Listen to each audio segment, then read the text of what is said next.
Hello, and welcome to this NJCU Center for the Arts digital event.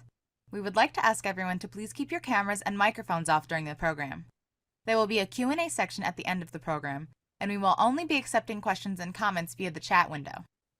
At the bottom of your screen if you are on a computer, or possibly the top right if you are on a different device, you should be able to see an option for chat.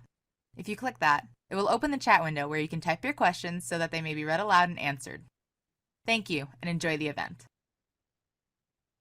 Please note, the views and opinions expressed in this virtual event and presentation are solely those of the individual artists in their personal capacity and are not reflective of nor represent official policy, position, or views of New Jersey City University. Hi, everyone. I'm Anna Carhart. I'm the theater manager here at NJCU in the Center for the Arts. I'd just like to welcome you to today's event.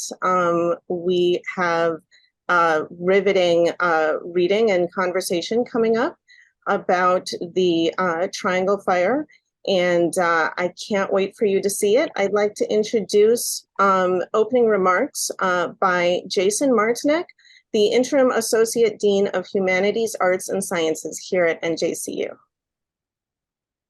Good morning, everyone. Thank you so much for inviting me to say a few words at this year's Triangle Fire Memorial event. And I owe special thanks to Edvige Giunta for ensuring that we take some time each year to remember what happened on March 25th, 1911. It's an opportunity for us to take stock both of how far we've come in achieving equal rights and protections for women and workers, and also to reflect on how much there's still to do to make sure that America's institutions are socially and morally responsible and accountable to the people themselves. It's particularly an honor to be here with the great niece of Rose Schneiderman, Annie. Rose Schneiderman is one of those crucial figures in American history whose impact is still felt today. And while she was a tireless advocate and activist for working women before the Triangle Fire, the fire led her to double down on those commitments. She was one of many who were transformed by the fire, and it is through her work and through the work of others like her that the 146 people who lost their lives in the fire got anything akin to justice. Indeed, we need to remember that justice for the victims did not come from the courts. The justice system failed them. But it was due to people like Schneiderman that there was a reckoning and a mandate for change. Change came first in New York State. Schneiderman played an instrumental role in pushing legislators to pass some of the most progressive labor laws in the country up to that point. In the 1930s, she took to the national stage to press for workers' rights. She got the attention of Franklin Roosevelt during the Great Depression, helping to shape landmark labor legislation that truly created a new deal for America's workers. These legislative achievements are where we see something positive coming out of this preventable tragedy. But the struggle has to continue. What one generation of legislators legislate, the next can undo. And as we've seen, the courts can invalidate even the most codified of precedents. And so we need to take inspiration from the Schneiderman family, picking up where the last generation left off. We need to use our voices to ensure that women's rights, workers' rights, and civil rights continue to prevail. Will there be setbacks? Yes. But that is where our voices need to become louder, and like Schneiderman and her great niece, our efforts redoubled. In so doing, we can ensure the enduring promise of America, bread and roses. I dedicate today's event to Jenniffer, who died in the Triangle Fire at 18 years old. Thank you.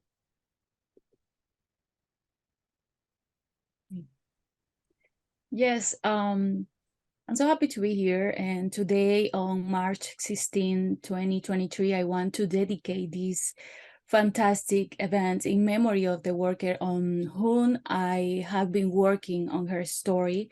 She was Michelina Nicolosi, a Sicilian young woman who was just 21 years old when her life ended in the tragedy. This is for you, Michelina.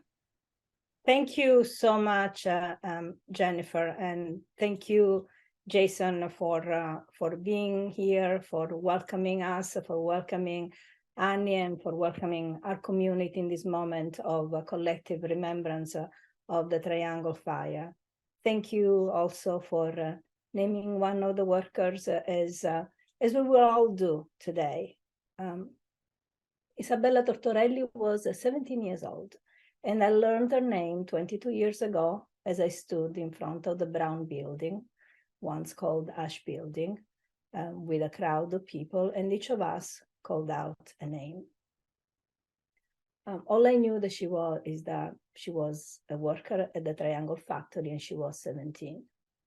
But every year I remember her, and I don't remember her just on March 25th.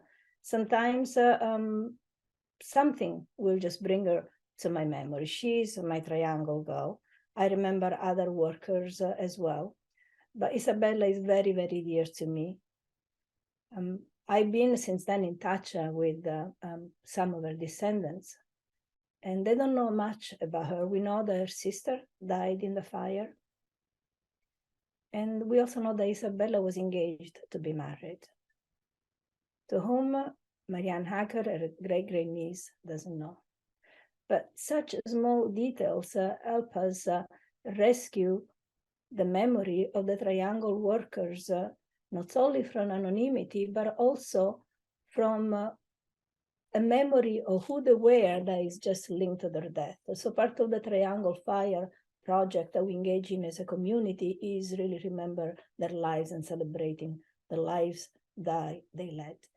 I also want to thank the NJCU Center for the Arts because collaborating with them as a chair of the English department in Student Events and Publications Committee, organizing events such as these has been one of the most rewarding things I do at NJCU. And thank you to my students. Today, thank you especially to Jenniffer Marchan, who's a student in my Triangle Fire course, for helping me host this event. At NJCU, we have really established a tradition of remembering the Triangle Fire every year through events such as this, and sometimes there are events where students present their work, sometimes we have a speaker. And I was remembering something I hadn't thought about in a while. It was perhaps 2000 to 2001, and Janet Zandi, wonderful scholar, came to speak about the Triangle Fire. There was an elderly couple in the audience, and they listened intently, and then they told their story. The woman especially spoke. She worked at the Triangle Factory. She lived in Jersey City, but because she had been pregnant, she stopped going to the factory just before the fire happened. So she wasn't there on March 25th. Her life was spared. And you could say that the trauma of watching fellow workers, sisters, brothers die was something that she didn't have to go through. And yet that trauma was with her. The memory of the fire after so many years was still so vivid. And it has stayed vivid in the memory of those who witnessed it, who knew the workers, who called the workers sisters, such as Rose Schneiderman did. But also the memory of the Triangle Fire stays really vivid in the memory, in the hearts of those who have embraced it after. Those who, like me, have no direct connection with the fire, you could say. I did not know until many, many years after I first learned about the fire that many of the workers were from my island, Sicily. But I always felt very powerfully this connection. And what I find is that every time you get involved in the Triangle Fire, if you open your heart to this story, to the people who are part of this history, then it stays. So I am so proud that our institution plays its part in remembering the Triangle Fire. And now what I would like to do is to invite everybody to do their own act of remembrance, individual and collective. And so if there is a link that has just been posted on the chat, this is a link to the list of the 146 who died in the fire. Click the link, choose a name, and please post the name in the chat with the age of the worker.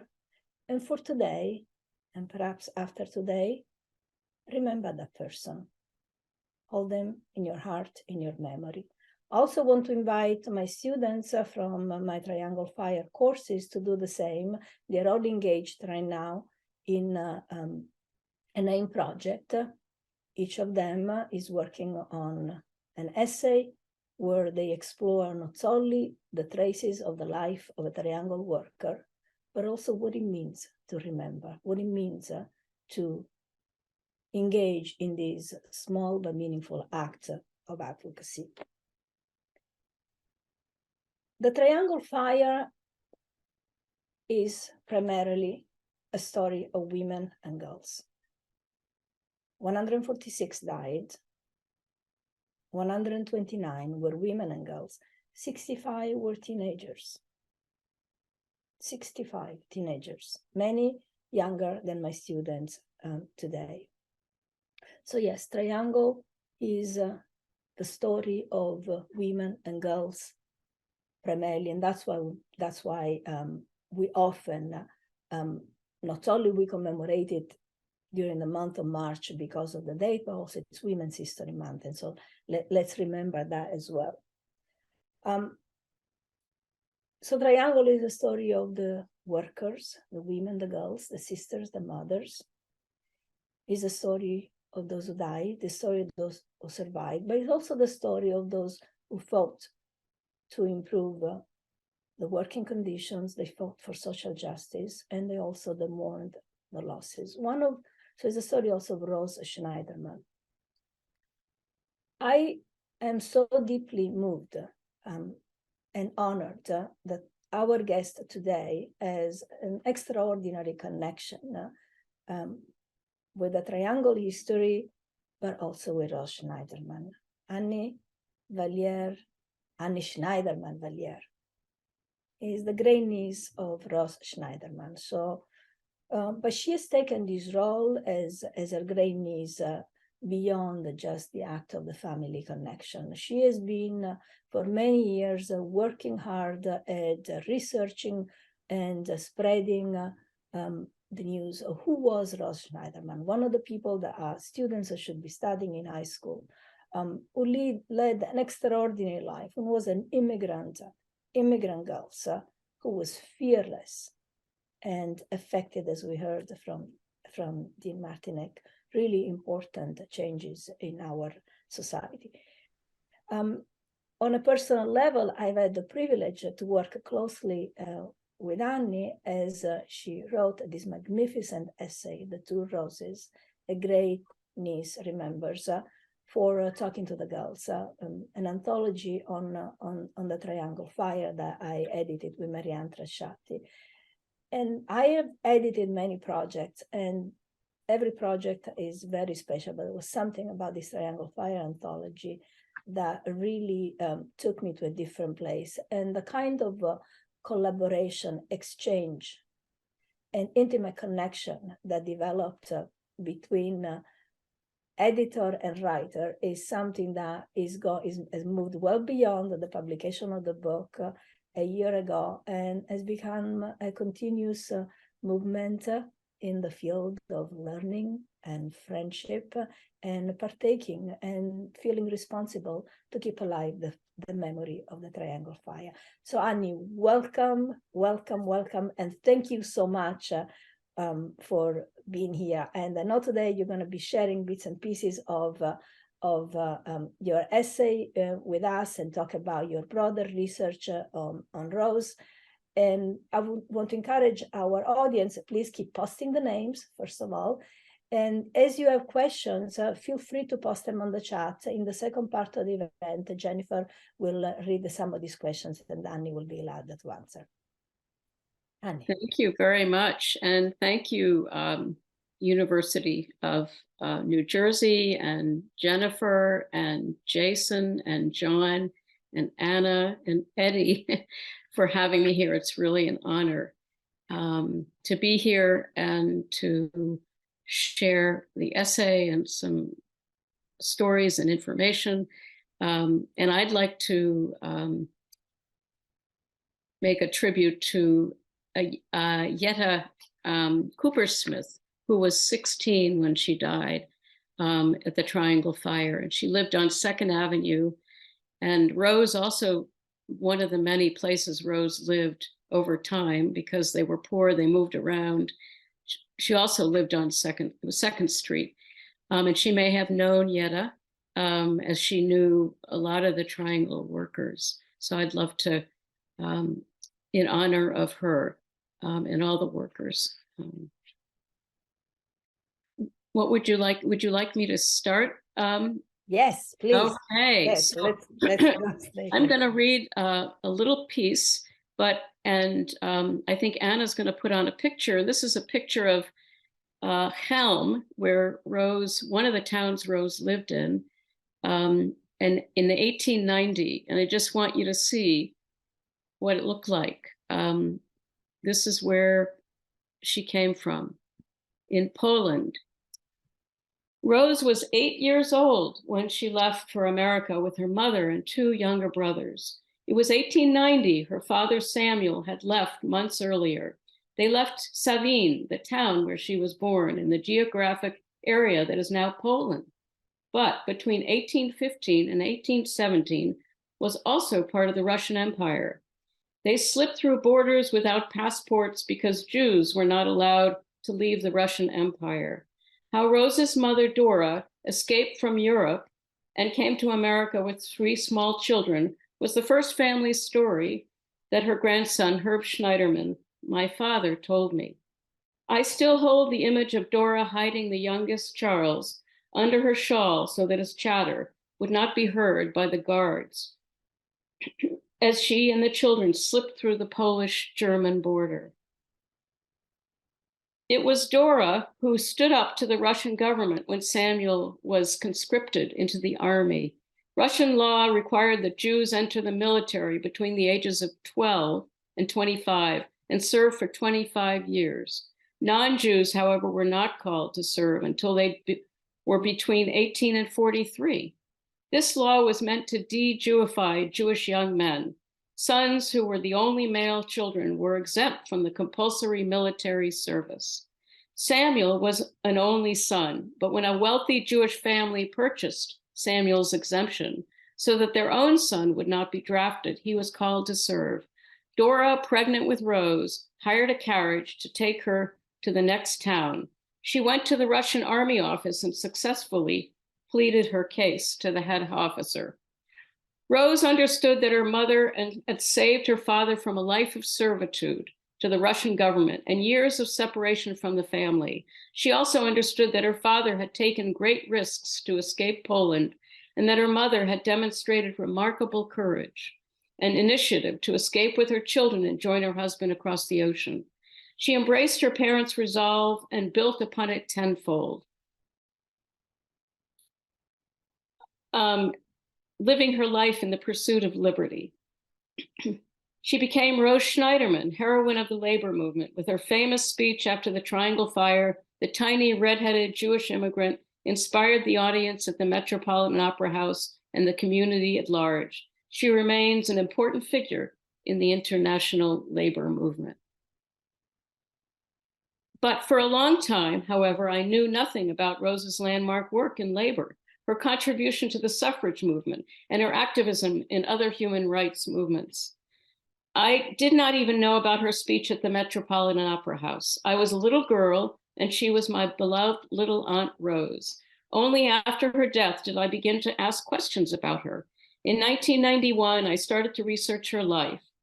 Eventually, my dedication to Rose led me to share her story with others.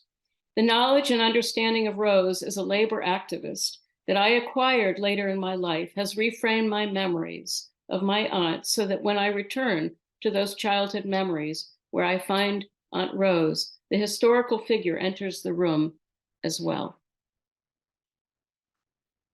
Thank you. Thank you for this Sure. beautiful Sure. reading. And so you were always Rose's great niece.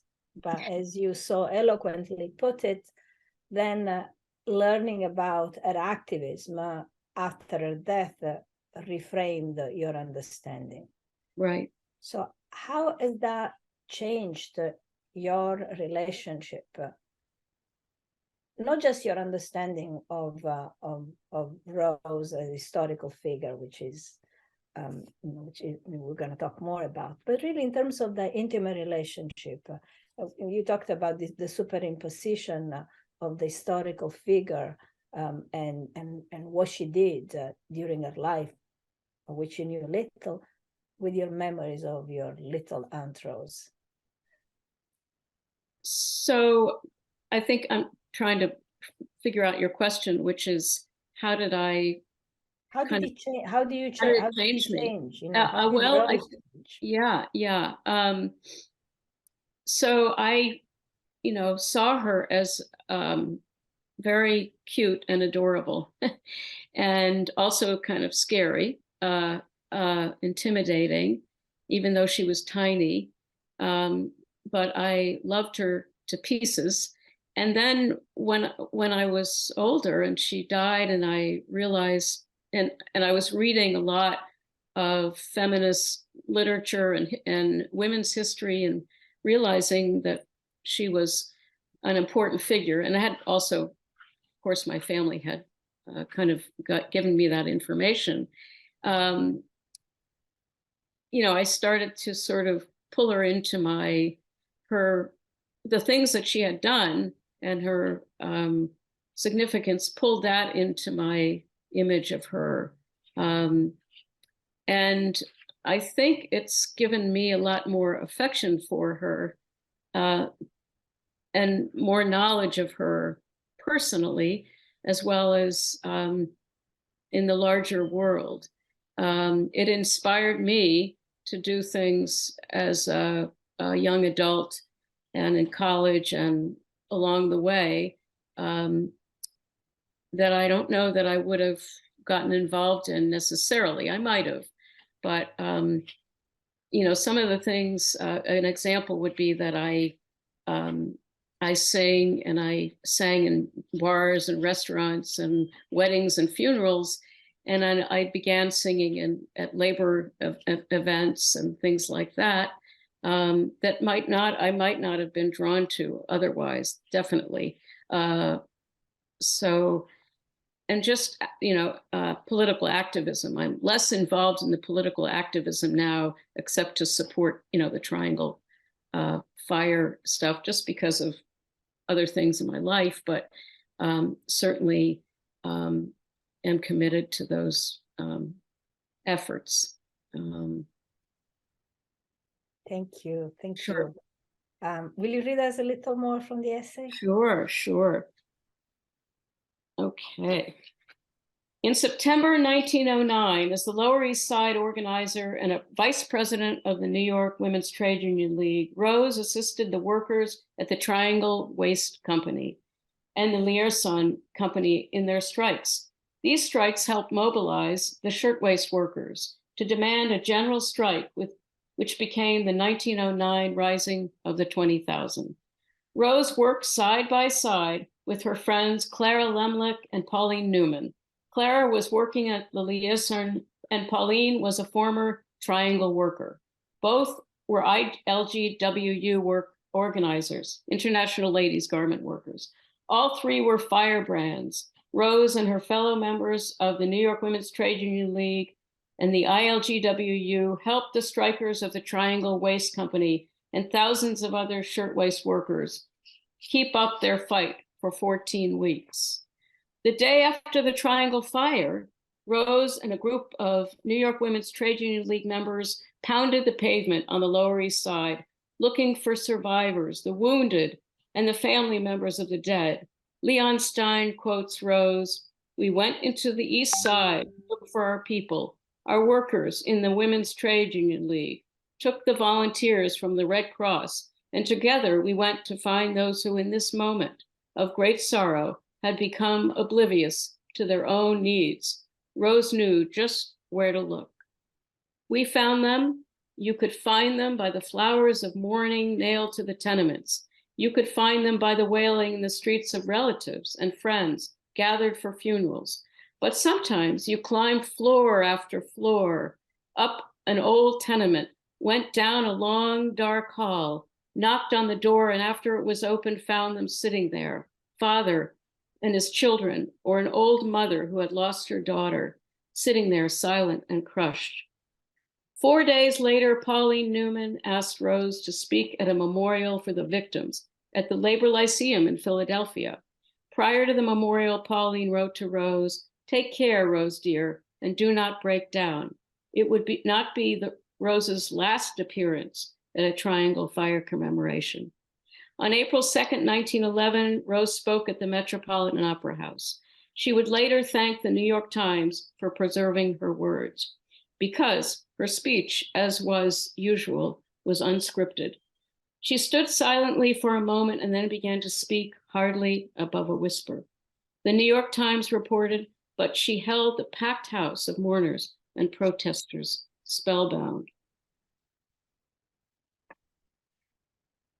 It's deeply moving to hear you read these words. Thank you. One of the things that is really interesting when teaching the Triangle Fire and looking at the lives and the courage and the dedication, the defiance of Rose and Clara Lemlich and Pauline Newman, Frances Perkins, these incredible women. Sometimes my students are surprised because they hold a vision, I think generally held vision of women as being silent, as is like feminism was really started in the 1970s. But these women, just for context, women didn't even have the right to vote when these women were fighting. But Rose really understood that there was a profound connection between labor and suffrage. I was wondering if you could talk a little bit about that as you've come to understand it through your research and everything that you have learned about Rose. Sure. So I think one important thing is that I think that Rose and some of these women started to realize that the vote was very important. Some of them didn't even have citizenship yet. Rose didn't have citizenship until 1916 or 15, a year before the New York women, or some of the women, I should say, got the suffrage vote. She was fighting for suffrage even without a citizenship papers. And so a lot of these working women realized that suffrage was important so that they could get laws and all kinds of other things taken care of, and also have power in the workplace. And so they joined forces with the wealthier and middle class women who were also fighting for this, but the working women didn't have as much money to promote what they were doing, so they joined forces and sometimes worked together and sometimes worked separately because there were disagreements on how to get things done sometimes. But Rose was very active in the suffrage movement and spent some time going around the country speaking, and in New York, to get working men to vote for suffrage and to influence other people. This was very important for labor. Again, not just in Congress or in the New York State House or in the state houses, but in the workplace. If they didn't have the vote, how could they have power in the workplace? Thank you. So she really did a mixture of both at that point, among other things that she promoted, like birth control. And those were the early years when birth control was just being spoken about. I am so amazed as I continue to learn about Rose, about how much she was involved in, and really that she had this kind of large view of what was necessary to affect a change. Will you read us a little bit more from the essay? Sure. Now this is more of a personal part, really. My childhood memories of Aunt Rose are few but vivid, a series of fragments from my own memory and from conversations with family members I have questioned again and again to learn more about her. Rose was small, even compared to other elderly adults in the family. My grandfather and grandmother, Harry and Tilly Schneiderman, were 4 feet 11 inches tall. My father, Herb Schneiderman, was a towering 5 feet 1.5 inches. Rose, at her tallest, was 4 feet 6 inches. She was small even by my child standards.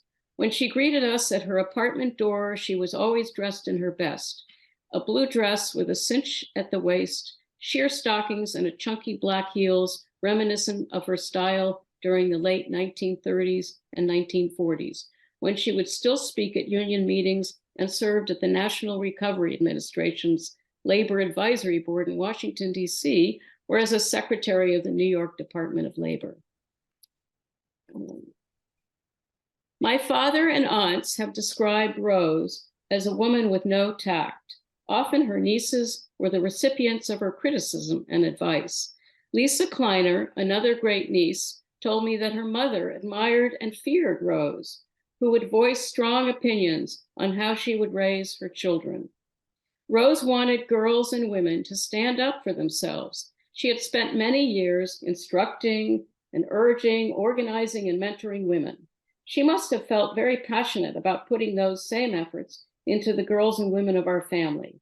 In her Triangle Fire speech and in all her speeches, Rose never minced words. I would be a traitor to those burned bodies if I were to talk good fellowship. She never minced words with us either. She believed that she would have been a traitor to our family if she had been anything but truthful and direct. Whether they were workers, senators, or family members, Rose didn't suffer fools. I found her both adorable and intimidating. When the Jewish Home gave her a 90th birthday party in April 1972, she said to my father, "Why do they want to give me a birthday party? I don't need a party." Once I tried to give her cookies I had made and brought from Washington, D.C. She looked up at me from the wheelchair with her steely, deep-set gray eyes bulging from behind her thick glasses and said, "I don't want these cookies. Give them to someone else on the floor." I was 11. I felt that chilled feeling I would get when my father and mother yelled at me. Rose did not know how to talk to children. I believe she thought she was helping raise strong and independent girls. Rose did not tell stories about the Triangle Fire. I wish she had, or that I had the knowledge and foresight to ask. When I was 18, after reading Rose in women's history books, I started to feel her power as if it were flowing through my veins. It got me started on the path to learn about Aunt Rose. I needed to do further research on the depth and breadth of her involvement in the Triangle and her lifelong activism. Rose was in my thoughts as I studied to become a social worker, as I considered becoming a community organizer, and when I tuned up my guitar to sing labor and political songs across Maine. Later, I abandoned the idea of becoming a community organizer, although I continued to be involved in grassroots politics and to sing at union rallies and labor conferences. In the late 70s, I was asked to sing at an amalgamated clothing and textile workers union rally in Biddeford, Maine. I remember walking up and down a church aisle, singing labor songs with the union garment workers who were seated in the church pews on each side of the aisle. In that moment, I felt the power of Rose's labor activism and her love of singing. Rose was inordinately protective of her personal life. This does not surprise me. She The need to look respectable followed her all her life. This need, as Orlak suggests in her book, came not only from Rose's early personality development, but also from dealing with the responses to her socialist and left politics over the years. She was investigated by the New York legislature between 1919 and 1920. She was investigated by the New York legislator. She was called the Rose of Anarchy, a name that followed her in the 1920s and 30s. In 1938, she garnered the attention of the newly formed House Committee on Un-American Activities. Finally, Rose endured the second Red Scare from the late 1940s and through the 50s. When she began to write her book in the 1950s, Rose was likely concerned about publicly sharing anything about her sexuality or the sexuality of her friends. I just wanted to backtrack, and there was one of the pictures was an article about Rose and how she didn't like labels. And, she had to, and that was about being labeled anarchist or being labeled red or that kind of thing. She had a lot of work she was doing in the FDR New Deal and the New York state government. And she was, even though she had been a socialist much of her life and still had socialist leanings, she considered herself a Democrat and had difficulty with a lot of publicity. And this article, Rose Schneiderman objects to labels. And at the bottom, it's hard to see, but there was an artist who made pictures of people with union signs and people working. So that the article is interesting to read too, but it says her cause is justice for women, workers of the world, not revolution. So she wanted to make sure that people didn't think she was a communist. And that was a time when people had concerns about communism and any kind of anything on the left. So she was very adamant of kind of covering things that might have been looking left, even though she spent many years as a socialist. What an extraordinary life. Yes. And of course, Rose knew vulnerability from Yes, she did. And I think she was worried about how she looked, her image, more than some of the people that she worked with or was friends with. Why do you think that was? I have the feeling some of it had to do with her upbringing and needing to keep things private and secret and being told that very, very young, you don't gossip, you don't share what other people are doing, you don't look, you fit in. And some of the fitting in may have had to do with living in a situation where they were being persecuted. That's another thing I hadn't thought about, but her brother, my grandfather, who was a lovely, lovely guy, but also was very probably, concerned about making waves. And although Rose made many waves later on, I think some of the concerns she had kicked in, her upbringing, and also the period of time it was. Over those years, really, for a number of years, there was a lot of left-leaning in the government, and not just the 50s, but earlier. And if you were, I write in here that she had a partnership with Maud Schwartz, and she was very conscious about looking, people not knowing about those kinds of things, even with her friends. Her friends also, some of them had relationships with other women, but they were more public. Some of them were more public about it. But these are things that partly were cultural, partly were the time, and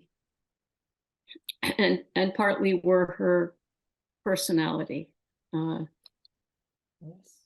Yeah. And as you rightly point out, her family history, including Right. experience in the orphanage that you write Right. about. Right. The time is flying. It's just so wonderful to just hear from you about Rose, and and there is something about the profound connection that you have, and how the historical facts are filtered through the personal connection. Really deeply moving, and we can find that personal connection even when we are not related, but you have access to something, to having actually met her and getting and known her and loved her. Yeah. And you know what else? I've gotten to know a lot of people who either knew her or are the generation down, some of who I've gotten to know a man who knew Rose as a little boy, because his relatives, his older relatives, including his father, were close friends. And this is information that I wouldn't have found except that I had a painting that she had, and on the back had a name. And I would, part of my writing and researching is I explore all kinds of things, including obituaries, great things to look at. Memorabilia, there might be a name. I find the name, I find the people. Just do a lot of exploring as I write. And so then I find connections. These people are like cousins to me because their family were friends of hers. And so this man knows Rose in a different way than I did as a little boy. Just wonderful. And filling in gaps, because she wrote a memoir called All for One, and it's got a lot of information about her memory of things. As when she's older, her memory, I'm sure, changed. Some of it is accurate, some of it was inaccurate, some of it she left out purposely, because she wanted people to know certain things. And so it's very interesting. You get a real picture of her from what she wrote and what she didn't write. And so it's quite a fun project.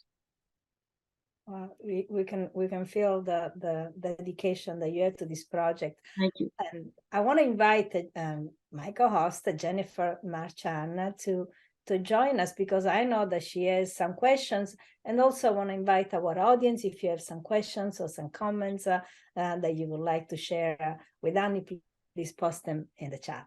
Jenniffer. Yeah, I'm so excited. Sorry. I'm so excited to be here with you all, especially with our guest, Annie Schneiderman Valliere. Having read her essay in Talking to the Girls has helped me learn and know essential details about this extraordinary woman, Rose Schneiderman.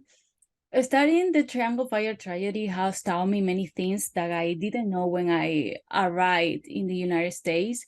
As a woman and an immigrant, I have identified with the victims of the tragedy.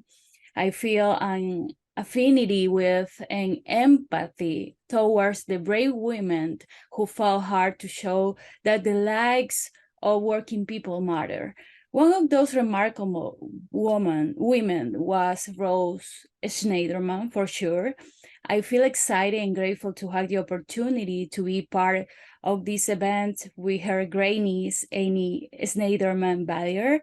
I also want to thank to my dear Professor Edvige Giunta for inviting me to co-host the event and share a moment that I know I'm sure I will cherish years from now.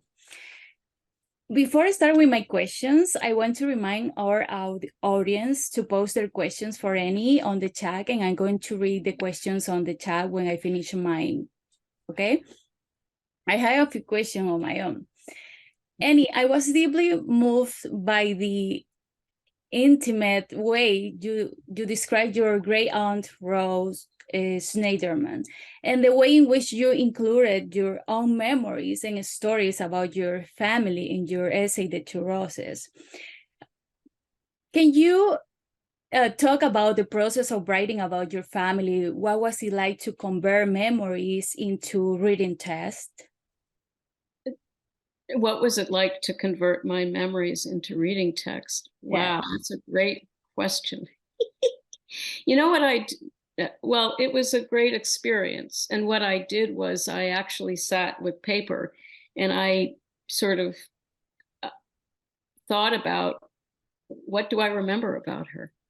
What stories do I remember about her? But also, you know, what stories were part of my life, you know, as you see some of them in the essay. And it really has been my effort to think about her as my aunt and as a figure to the public and combine that. And that's part of my effort for my book. And so this was an ideal thing to have an essay to write that was personal. So it's a, you know, maybe an uplifting experience to think about all that and write about it. Okay, thank you. Sure. And I have another question. Rose was very young when she started her work as an activist over a century ago. Can her story change and transform the minds of young women who want to fight for noble and just causes today? I missed a word. How is it? Do you think that can her story about Rose Yeah. change and transform the minds of young women who want to fight for noble and just causes?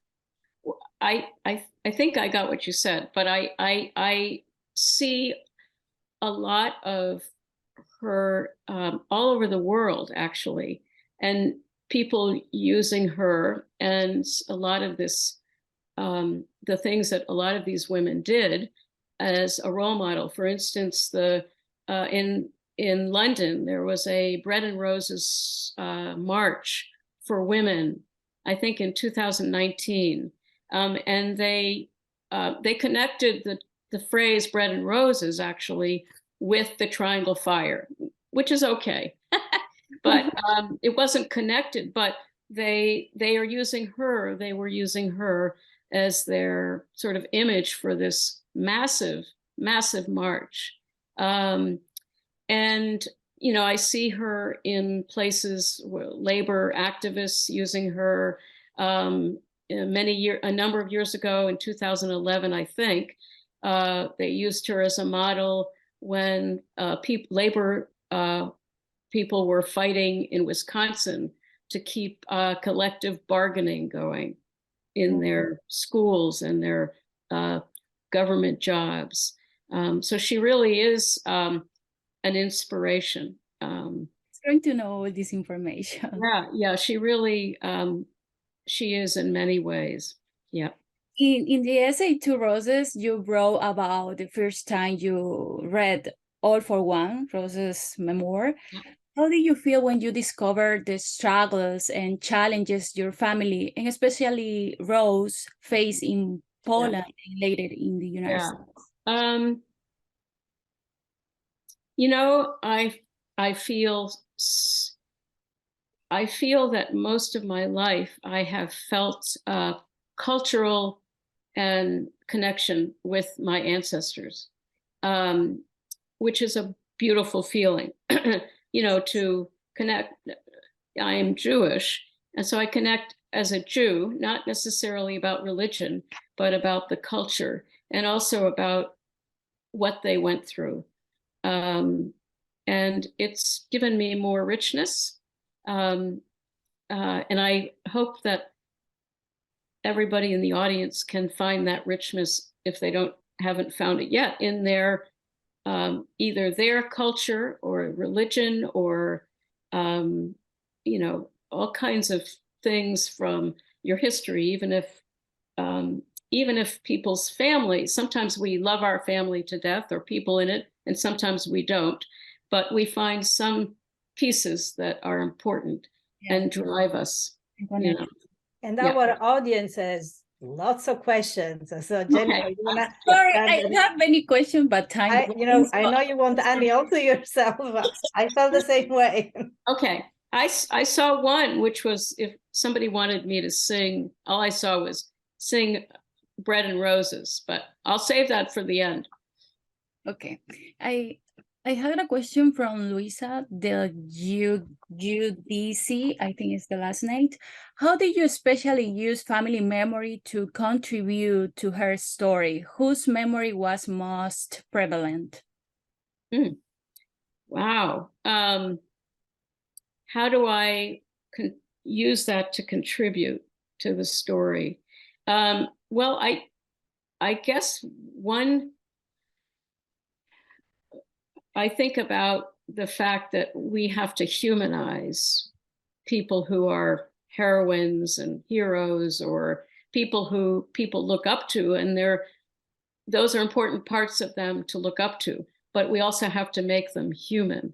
And so part of the personal memory is giving human qualities to the person, you know, and that's what I would like to do for Rose, and also keep her importance. But in among that, learning also about the things that might not have worked out so well in her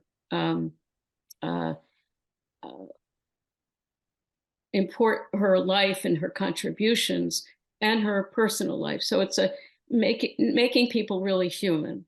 I'm not sure if I hope I answered that question, but. Okay, I had a classmate, Blessing. She asking, would you sing Bread and Roses for us and explain to us more about the Okay. song? Oh, okay. Yes. And this is a very interesting story about the Bread and Roses thing. She, just so you know, she didn't come up with that phrase, Bread and Roses. It was something that came out of the suffrage movement in California. But she used the phrase in her speeches, particularly when she went out west. She went to Ohio and Wisconsin and spoke to people about suffrage. And what became important about what she said is her phrase around the term Bread and Roses. She elaborated on it and made it into something that became very, very popular. It didn't originally, many years ago, they thought it came from a strike in Lawrence, Massachusetts. The phrase came earlier than that. And Rose didn't come up with the phrase Bread and Roses, but she used it well because she knew how to use words incredibly well. So I'll sing a couple verses, okay? Let me think. As we go marching, marching in the beauty of the day, a million darkened kitchens, 1,000 mil of spray are struck with all the beauty that 1,000. I'm losing my. Okay, let me try this again. As we go marching, marching, unnumbered women dead go crying through our singing their ancient call for bread, small art and love and beauty, their drudging spirits new. Hearts starve as well as bodies, give us bread, but give us roses. As we go marching, marching, we bring the greater day. The rising of the women mean the rising of us all. No more the drudge and idler, ten that toil as one reposes. but the sharing of life's glories, bread and roses, bread and roses. I've been sick, so I apologize. Thank you. Wonderful, Annie. Thank You you. have a beautiful voice. Thank you, Blessing, for the question. Thank you very much. I have another question from Chiara. If you had discovered Rose's labor activism prior to her passing, what would you have liked to ask her? Oh my God, makes me cry. Yeah. I think about this with many of my relatives, you know, my parents too, that I wish that I had asked them more questions, but I would have have talked with her more about what she did in her life, and asked her a lot of questions, and tried to get her to, you know, talk, and it would have been great. Yeah, fantastic. The question from Noberto is, what are your aspirations for making people remember then about the Triangle Fire? What do you want people to learn from it, aside from the fact that it was a horrible event? Right. So, you know, my aspirations are that I would hope that kids from early on learn about the Triangle Fire, and I think slowly that's happening, so that it's more part of people's history. It's now slowly in books, but also getting primary sources and that kind of thing. And there are things going on in some schools, but I think that to me is one of the most important things, so that we have it as part of our sense of history and memory.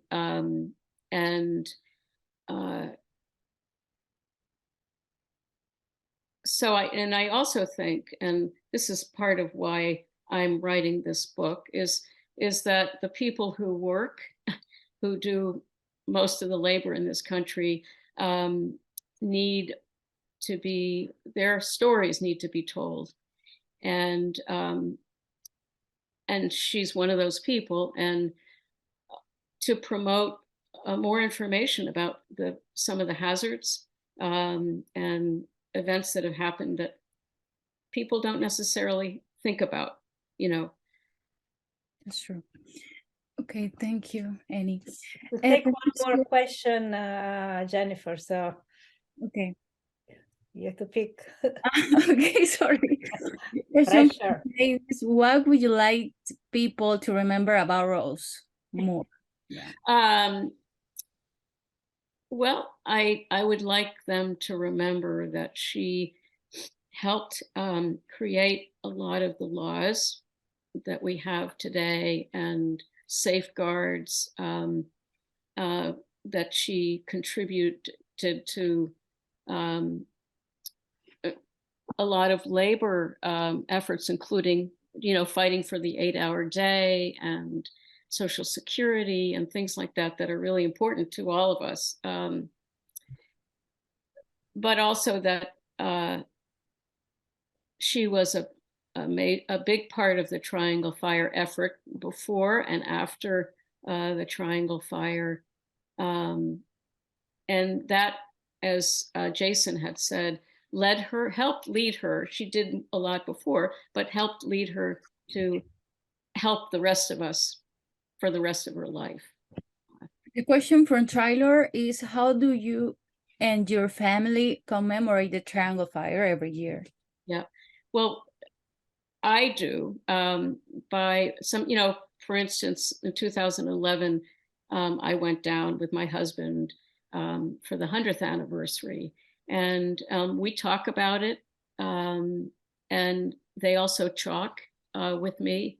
So that's an important thing that I'm not sure if Eddie has. I know Eddie has talked about with the students, but I'm going to chalk to Michelina Nicolosi. Oh, great. Hey, Jenniffer, why don't you tell our audience what you're going to do, what this chalk project is? So maybe people who are not doing it might be interested in doing it this year. Yeah, I contact to Ruth. She, Ruth Seller. She's that is in charge of the TAG project every year, and she contacted me and told me that she is going to give me the name of Michelina Nicolosi. Michelina Nicolosi is the worker that I am working all these weeks. And I'm so happy because the next week on Saturday, I think is March 25th. I don't remember exactly the day, but it is on Saturday.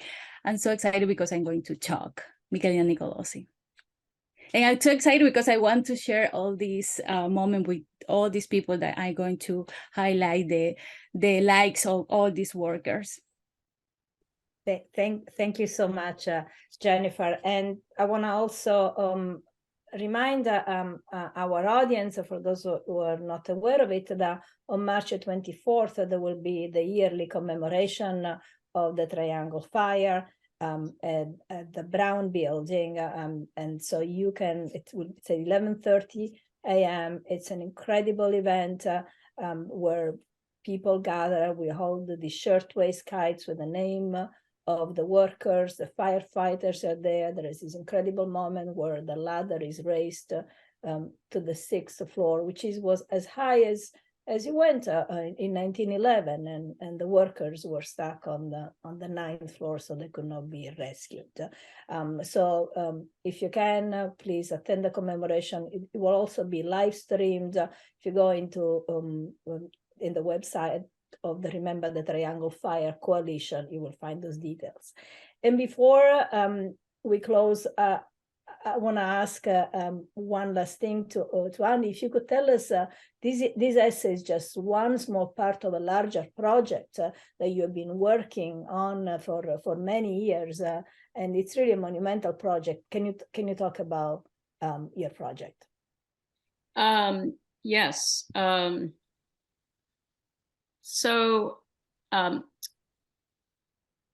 This project is a book.